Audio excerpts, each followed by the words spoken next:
بسم اللہ الرحمن الرحیم۔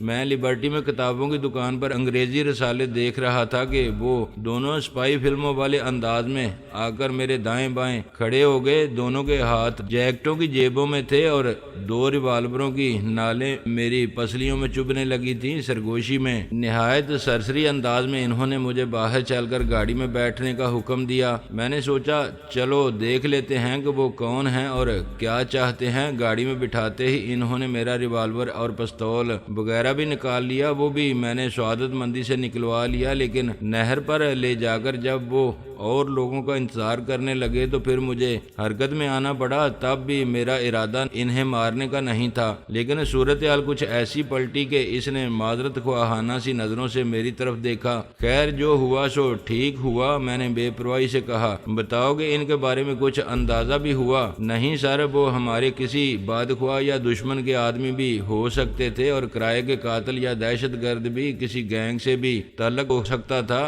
ان کا شکلوں سے ویسے روایتی قسم کے دہشت گرد ہی لگ رہے تھے۔ کسی جرائم پیشہ گروہ کے رکن خاص، تراش خراش کی گھنی داڑیاں تھیں، بالدار مونچھیں، ذرا چڑی چڑی سی سرخ سرخ آنکھیں، بھاری جسم، چہرے مہرے سے اندازہ ہو رہا تھا کہ کمزوروں پر ظلم کرنے اور ان کے سامنے بدماشی جھاڑنے کے بہت زیادہ عادی ہیں، لیکن انداز بہرحال فلمی یا تھرڈ ریٹ بدماشوں سے ذرا اونچا تھا۔ ٹونی نے خاصی کامیابی سے ان کی شخصیت کا نقشہ کھینچ دیا، لیکن میں انہیں کسی خانے میں فٹ نہیں کر سکا، اس لیے سرے دست میں نے اس الجھن کو ذہن سے جھٹک دیا۔ کچھ دیر بعد ٹونی رخصت ہو گیا اور میں اندر آ گیا۔ شاور لینے کے بعد میں کچھ دیر کے لیے سو گیا۔ شام کو اٹھا تو میں نے اپنے آپ کو تازہ دم محسوس کیا۔ اب میں ٹیلی فون کی طرف متوجہ ہوا۔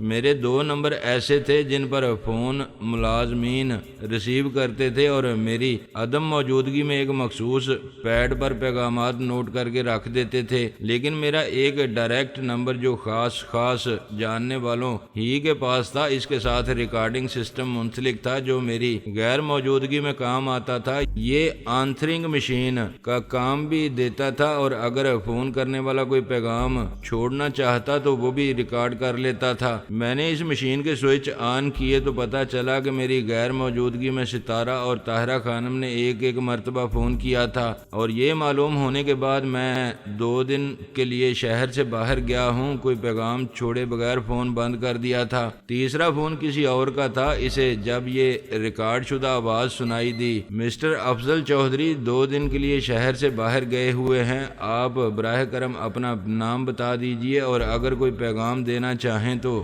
ریکارڈ کرا دیجئے۔ یہی مفہوم انگریزی میں دہرایا گیا اور اس کے بعد مشین خاموش ہو گئی۔ چونکہ دوسری طرف سے سلسلہ کلام نہیں کیا گیا تھا، اس لیے مشین آن تھی اور منتظر تھی کہ کوئی ریکارڈ کرایا جائے۔ فون کرنے والے نے ہیلو بھی سرگوشی کے انداز میں کہا تھا۔ اب تو وہ بالکل ہی خاموش تھا، گویا تذبذب میں ہو کے پیغام ریکارڈ کرائے یا نہیں۔ اس نے اپنا نام بھی نہیں بتایا تھا، بس اتنا اندازہ ہوا تھا کہ وہ آواز نسوانی تھی، لیکن میں اسے پہچان نہیں سکا تھا۔ پھر اس سرگوشی نما آواز نے صرف اتنا کہا: ایفی میں ہوں۔ اس کے بعد یوں لگا جیسے اس عورت کے ہاتھ سے ریسیور چھین لیا گیا ہو۔ دوسرے ہی لمحے سلسلہ منقطع ہو گیا، اس لیے مشین آف ہو گئی تھی۔ میں نے ٹیپ کو بہت آگے تک چلایا مگر اس پر کوئی آواز نہیں تھی۔ میں الجھن میں پڑ گیا۔ ستارہ اور طاہرہ خانم تو اپنا نام بتا کر پیغام ریکارڈ کر چکی تھیں، تو پھر یہ بیٹھی بیٹھی سی نسوانی آواز کس کی تھی؟ کیوں ایک جملہ بھی مکمل نہیں کر سکی تھی؟ آواز سے اندازہ کرنا مشکل نہیں تھا کہ وہ خوفزدہ تھی۔ کیا واقعی اس کے ہاتھ سے ریسیور چھین لیا گیا تھا یا یہ محض میرا وہم تھا؟ میں ان سوالوں کے جواب تلاش کرنے کی کوشش کر ہی رہا تھا کہ میرے ذہن میں چھناکا سا ہوا۔ معلوم نہیں کیوں میرا ذہن فوراً ہی سامنے کی بات پر نہیں گیا تھا۔ میں نے فوراً ہی انٹرکام نمبر ڈائل کیا اور آپریٹر سے کہا: سویٹ نمبر 317 پرنسس تہمینہ سے بات کراؤ۔ سر وہ تو جا چکی ہیں، آپریٹر نے مخصوص پیشہ ورانہ انداز میں تیزی سے کہا، اور غالباً کوئی دوسری کال اٹینڈ کرنے لگا کہ میں نے تیزی سے کہا: لائن مت چھوڑنا گدھے، صحیح طور پر بات کا جواب دو، کب جا چکی ہیں، کہاں جا چکی ہیں؟ آپریٹر فوراً مؤدب ہو گیا اور ذرا بدلے ہوئے لہجے میں بولا: سر مجھے اس سلسلے میں کچھ معلوم نہیں، بس رات ان کی پرفارمنس کے بعد سے ان کا کوئی پتہ نہیں، ان کے سٹاف میں سے بھی کوئی موجود نہیں ہے، ان کا سویٹ خالی ہے، اگر آپ مناسب سمجھیں تو جنرل مینیجر صاحب سے بات کر لیں، شاید وہ آپ کو کچھ بتا سکیں۔ میں نے ایک لمحے سوچا اور کہا نہیں رہنے دو سر، آپ کا نام؟ آپریٹر نے گویا ڈرتے ڈرتے پوچھا، لیکن میں نے جواب دیے بغیر سلسلہ منقطع کر دیا، میرا خود جانا ہی ضروری تھا۔ میں باہر آ کر گاڑی میں بیٹھا اور آندھی طوفان کی طرح ہوٹل کی طرف روانہ ہو گیا۔ ہوٹل پہنچ کر میں نے پہلے ادھر ادھر معلومات کرنے کے بجائے سیدھا ہنی اور پرنسس تہمینہ کے سویٹ کا ہی رخ کیا۔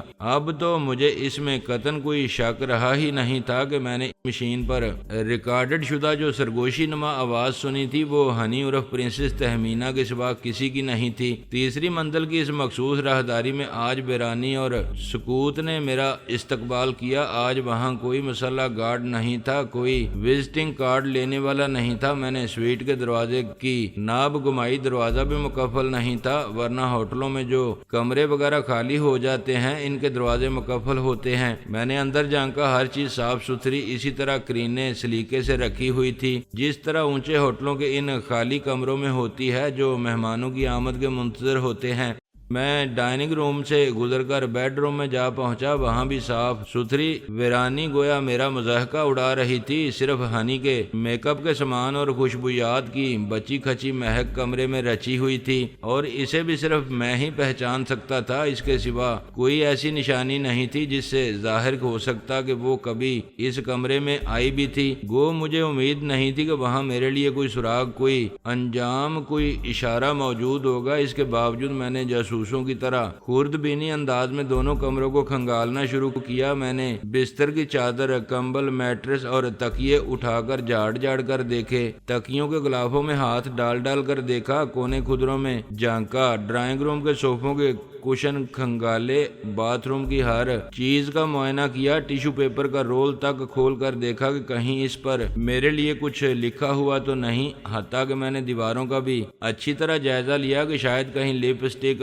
آئی برو پینسل یا عام پینسل سے ایک آدھ لفظ ہی لکھا ہو۔ لائٹوں کے شیڈ تک میں جھانکا مگر کہیں پیغام تو کیا ایک لکیر تک موجود نہیں تھی۔ اگر اس وقت ہوٹل کا کوئی ملازم مجھے اس مصروفیت میں منہمک دیکھ لیتا تو اس کا نہ جانے کیا رد عمل ہوتا۔ میں نے چند لمحے پہلے نظر آنے والی ترتیب و صفائی اور کرینے کا جس طرح بیڑا غرق کیا تھا، اس پر یقیناً کمروں کے در و دیوار بھی رو رہے ہوں گے۔ فلموں اور جاسوسی کہانیوں میں عام طور پر اتنی تلاش کے بعد افسوس کے ہاتھ کوئی نہ کوئی سراغ آ ہی جاتا ہے، لیکن میرے ہاتھ کوئی سراغ نہ آیا۔ مایوس ہو کر میں باہر آ گیا۔ برابر کا کمرہ پرنسس تہمینہ کے سٹاف کے لیے تھا، اس کا دروازہ بھی غیر مقفل تھا، اس میں بھی وہی عالم تھا۔ اس کی بھی میں نے تلاشی لی، لیکن اب جوش و خروش کچھ کم ہو چکا تھا۔ وہاں سے بھی جب مایوسی کے سوا کچھ ہاتھ نہ آیا تو میں نے سوچا کہ جنرل مینیجر سے مل ہی لینا چاہیے، شاید اس سے کوئی کام کی بات معلوم ہو سکے۔ اس کا نام مائیکل تھا، وہ ایک اعلیٰ تعلیم یافتہ، ادیڑ عمر اور خوش اتوار مقامی کرسچین تھا، مجھے اچھی طرح جانتا تھا، خصوصاً اس وقت سے تو بہت ہی احترام کرنے لگا تھا جب سے اسے معلوم ہوا تھا کہ کراچی میں میرا اپنا ہوٹل مکمل ہو چکا تھا۔ ایک بار تو ہنستے ہوئے کہہ چکا تھا کہ آپ سے تو غرض کے تحت بھی شناسائی رکھنی چاہیے مسٹر چودھری، تاکہ اگر کبھی یہاں سے نوکری چھوڑنی پڑے تو درخواست لے کر آپ کی خدمت میں حاضر ہو سکوں۔ اس پر میں نے سنجیدگی سے کہا تھا،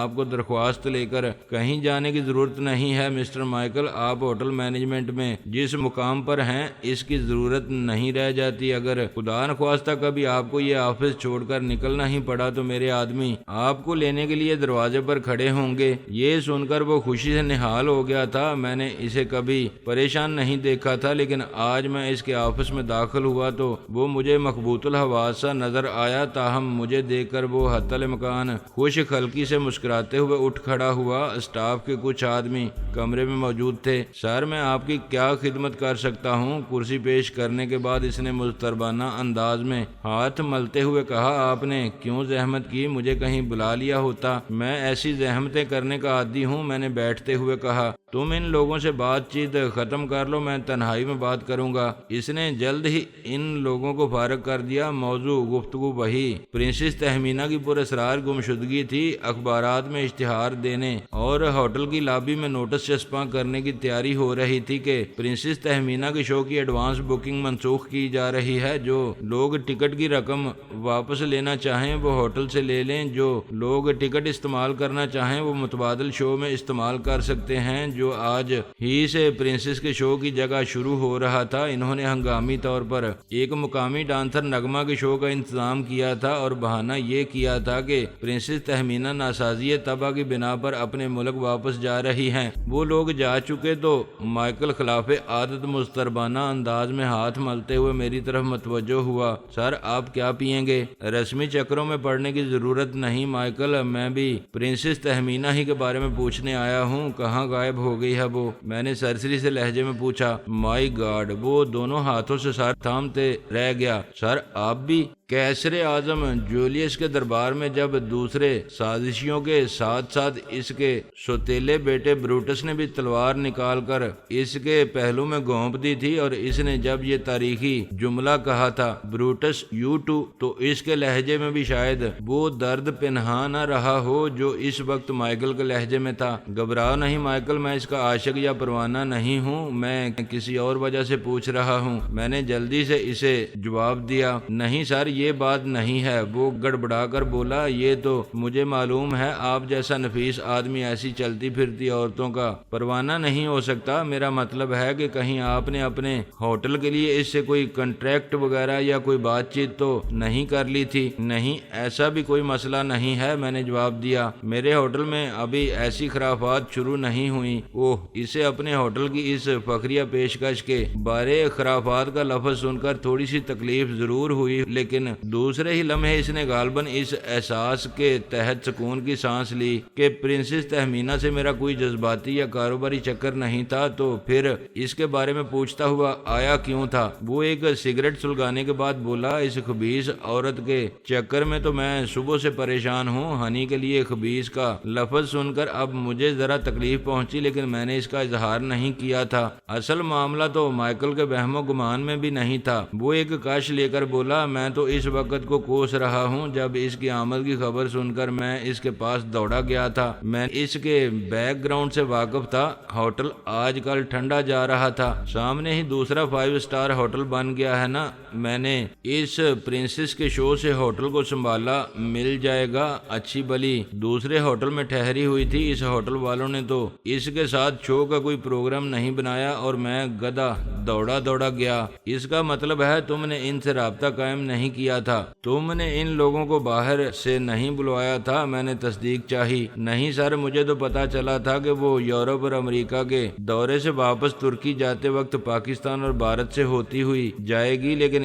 ان دونوں ملکوں میں ڈانس کا کوئی پروگرام نہیں کرے گی کیونکہ وہ بہت تھکی ہوئی ہے، صرف سیر و تفریح کے لیے ان دونوں ملکوں سے گزر رہی ہے۔ لیکن میں نے سوچا چلو بات کر کے دیکھنے میں کیا حرج ہے۔ خلاف توقع وہ بہت ہی آسانی سے مان گئی اور اس نے کچھ زیادہ لمبے چوڑے مطالبے بھی نہیں کیے۔ مائیکل نے بتایا، جتنا میں ڈر رہا تھا کام اس سے کہیں زیادہ آسان ثابت ہوا۔ میں سوچ رہا تھا میں نے ہوٹلنگ کے ٹھنڈے پڑتے ہوئے بزنس میں بڑی گرما گرمی پیدا کر دی ہے، بڑا دھماکہ کر دیا ہے، لیکن یہ بم تو عین میرے سر پر ہی آن پھٹا ہے۔ بالآخر اس نے سر تھام ہی لیا۔ وہ غائب کب سے ہے؟ میں نے پوچھا۔ سر رات تو اس نے پروگرام پیش کیا ہے، وہ کراہ کر بولا، اور آج حسب معمول دن چڑھے میڈ ان کے سویٹ میں گئی تو وہ اس طرح خالی پڑے تھے جیسے وہاں کئی دن سے کوئی داخل نہیں ہوا۔ کسی نے بھی پرنسس یا اس کے سٹاف کے کسی آدمی کو باہر جاتے نہیں دیکھا۔ کچھ معلوم نہیں کہ وہ کس وقت اور کس طرح غائب ہوئے ہیں۔ اس طرح کسی کی نظر میں آئے بغیر تو وہ دیواریں پھاند کر ہی باہر جا سکتے تھے۔ مائیکل پر ابھی تک بے یقینی طاری تھی۔ کوئی بعید نہیں کہ انہوں نے ایسا ہی کیا ہو، میں نے آہستگی سے کہا۔ نہیں سر، اس نے نفی میں سر ہلا آیا وہ کوئی کنگلے قسم کے مسافر تو نہیں تھے جو شرارتن یا پھر دل کی حسرت نکالنے کے لیے کسی اونچے ہوٹل میں ٹھہر جاتے ہیں اور موقع مناسب دیکھ کر ادھر ادھر سے کود پھاند کر بھاگ جاتے ہیں۔ سگریٹ کا ایک کاش لے کر وہ بولا، بات میری کھوپڑی میں بیٹھ نہیں رہی سر، اس قبیل کے لوگ اس طرح کی حرکتیں نہیں کیا کرتے، چپکے سے غائب ہونا تو دور کی بات ہے، وہ تو عام طور پر کنٹریکٹ کی خلاف ورزی بھی نہیں کرتے، انتہائی ناگزیر حالات میں کوئی اونچ نیچ ہوتی ہے، پرنسس تہمینہ کا ایک نام ہے، ایک ریپوٹیشن ہے، ویسے تم نے اتنی جلدی کیوں فرض کر لیا ہے کہ وہ غائب ہو گئی ہے اور واپس نہیں آئے گی؟ میں نے کہا عین ممکن ہے، جس طرح اچانک وہ غائب ہوئی ہے اسی طرح اچانک عین شو کے وقت یا اس سے ذرا پہلے کہیں سے نمودار ہو جائے، واپس آ جائے۔ میں دراصل مائیکل کے لیے نہیں بلکہ خود اپنے لیے امید کی یہ کرن تخلیق کرنے کی کوشش کر رہا تھا۔ ایسا نہیں ہوگا سر، وہ مایوسی سے سر ہلا کر بولا۔ آخر کیوں میں نے اسے خریدا؟ اس لیے کہ جب میں نہایت غصے کے عالم میں سوچ رہا تھا کہ مجھے پرنسس کے خلاف قانونی کارروائی کرنی چاہیے، اس نے معاہدے کی خلاف ورزی کی ہے، مجھے دھوکہ دیا ہے، مجھے پولیس میں رپورٹ بھی درج کرانی چاہیے، عین اسی وقت ایک ٹیلی فون آیا اور میرا سارا غصہ جاگ کی طرح بیٹھ گیا۔ کیا کسی بہت بڑے آدمی کا فون تھا؟ میں نے مسکراتے ہوئے پوچھا۔ بڑا ہی سمجھ لیجئے سر، وہ ٹھنڈی سانس لے کر بولا، ہماری سوسائٹی میں جو بھی لوگوں کو مروانے کچلنے ان کا حشر نشر کرنے کی طاقت رکھتا ہے وہ بڑا آدمی ہے۔ مجھے نہیں معلوم وہ کون تھا، لیکن ایسا معلوم ہوتا تھا کہ وہ کہیں دور بیٹھا میرے خیالات پڑھ رہا تھا۔ اس نے کوئی فالتو بات نہیں کی، بس میرا نام جانتے ہی بولا، پرنسس تہمینہ کی گمشدگی کو اسکینڈل بنانے کی کوشش مت کرنا، بھول جاؤ کہ وہ کبھی تمہیں ملی تھی یا تمہارے ہوٹل میں اس نے کوئی پروگرام پیش کیا تھا، اس نے تم سے کوئی ایڈوانس نہیں لیا تھا، تمہارا کوئی مالی نقصان نہیں ہوا، اس لیے شور مچانے کی قطعاً کوئی ضرورت نہیں، یہ ایک معمولی واقعہ ہے اور اسے معمولی واقعے ہی کی طرح لینا، کوئی بھی مہذبانہ بہانہ کر کے کوئی متبادل انتظام کر لینا، زیادہ چونچ کھولنے کی ضرورت نہیں۔ جی ہاں چودھری صاحب، بالکل یہی الفاظ تھے اس کے۔ تم نے کیا کہا؟ یہ باتیں میں نے کسی کو بھی نہیں بتائی ہیں، یہ صرف میرے اور آپ کے درمیان رہنی چاہیے سر، وہ لجاجت سے بولا۔ یہ کوئی پراسرار اور خطرناک معاملہ معلوم ہوتا ہے، میری کسی دانستہ یا نادانستہ غلطی سے میری جان خطرے میں پڑ سکتی ہے۔ وہ بیچارہ دبلا پتلا مہذب اور شائستہ آدمی تھا، کافی خوفزدہ نظر آ رہا تھا۔ اتنا ڈرنے کی ضرورت نہیں مائیکل، ہوٹل کے بزنس میں ہر طرح کے آدمی سے واسطہ پڑتا ہے، فون پر دھمکیاں بھی ملتی رہتی ہیں، اتنی لمبی سروس کے بعد تمہیں تو اس طرح کی باتوں کا عادی ہو جانا چاہیے۔ میں نے مسکراتے ہوئے اسے تسلی دینے کی کوشش کی۔ وہ جو کھوکھلی دھمکیاں ہوتی ہیں ان کا مجھے اندازہ ہو جاتا ہے سر، اس شخص کا تو لہجہ ہی رگوں میں خون ٹھنڈا کر دینے والا تھا۔ وہ جرجری سی لے کر بولا، ابھی میں نے آپ کو پوری بات تو بتائی ہی نہیں، میں نے اپنے تمام تر خوف کے باوجود ہمت کر کے کہا کہ میں اس طرح گمنام لوگوں کی ہدایت کی پابندی نہیں کیا کرتا۔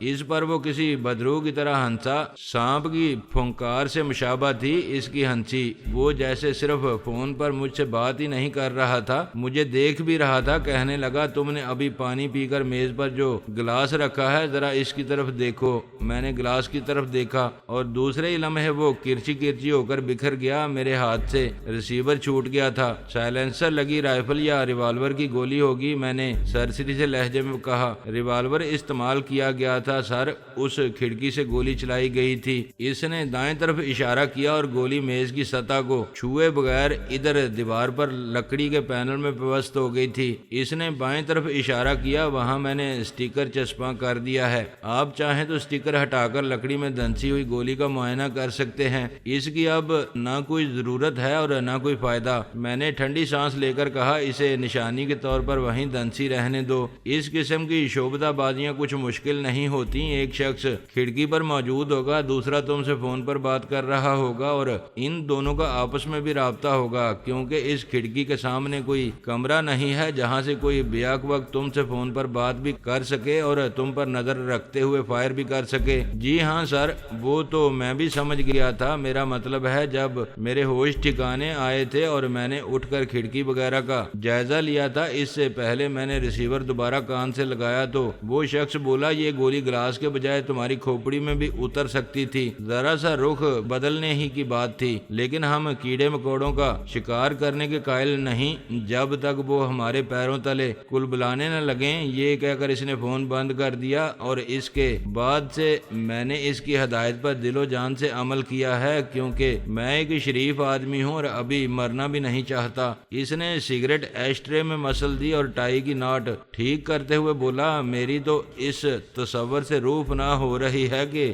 آج رات جب شو پرنسس تہمینہ کی بجائے نغمہ سلطانہ پیش کرے گی اور کل اخباروں میں اشتہارات آئیں گے کہ پرنسس کا اب کوئی شو ہوگا ہی نہیں، تو کیسا طوفان مچے گا۔ بڑی ہیوی ایڈوانس بکنگ تھی پرنسس کے شو کی، لوگ اگر صرف اپنے پیسے واپس لے کر مطمئن ہو گئے تو ان کی بڑی مہربانی ہوگی، انہیں جو کوفت ہوگی کہیں اس کا غصہ نہ وہ ہم پر نکالنے لگیں۔ نہیں، تمہارا واسطہ کرسیاں توڑنے والے طبقے سے نہیں ہے، میں نے اسے تسلی دی۔ وہ دوسری سگریٹ نکالتے ہوئے بولا، میں نے نغمہ سلطانہ کی منت سماجت کی ہے کہ وہ خوب محنت کرے اور پرنسس تہمینہ کی متبادل ثابت ہونے کی پوری کوشش کرے، لیکن نغمہ سلطانہ کے ہاں صرف جسم کی نمائش ہے، اس کے پاس وہ خوبصورتی، وہ آرٹ اور وہ ٹچ آف کلاس نہیں ہے۔ بہرحال بیچاری محنت بہت کر رہی ہے، دوپہر سے اپنے ڈانس کے استاد کے پاس ریہرسل میں لگی ہوئی ہے۔ قصہ مختصر یہ کہ تم نے پرنسس تہمینہ کو کھو دیا اور